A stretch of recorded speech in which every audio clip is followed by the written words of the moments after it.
Well, I don't know about you, but it has been a crazy week for business in China. We had Black Monday, stocks were plummeting, GDP data was released, it's at its slowest in over a decade. There's the World Economic Forum, China made a deal with the Ukraine, what's going on there? We had Watermelon Man on the subway, it's not business, but what was all that about?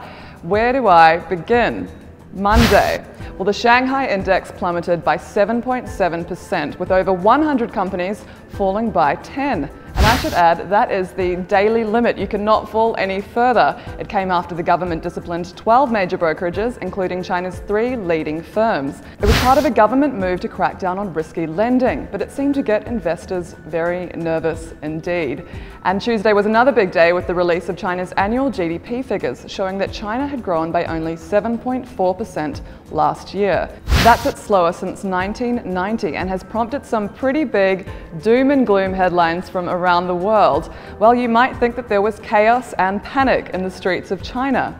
But, well, everyone over here seems pretty chilled out. On Weibo, we got these comments. One user said, well, the GDP thing doesn't really say all that much anyway. Very practical. Another comment, we are just ordinary people and we care about housing, medical care and stuff like that. Or this reflective one from ZZ Bitler, meh, I don't care.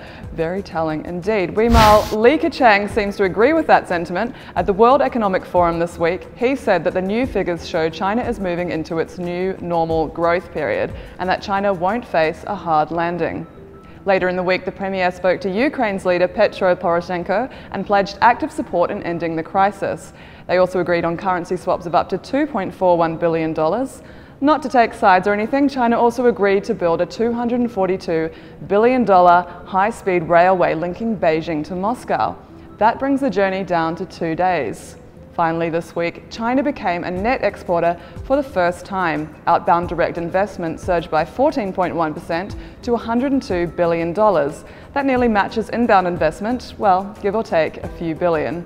That's it from me. Have a good weekend.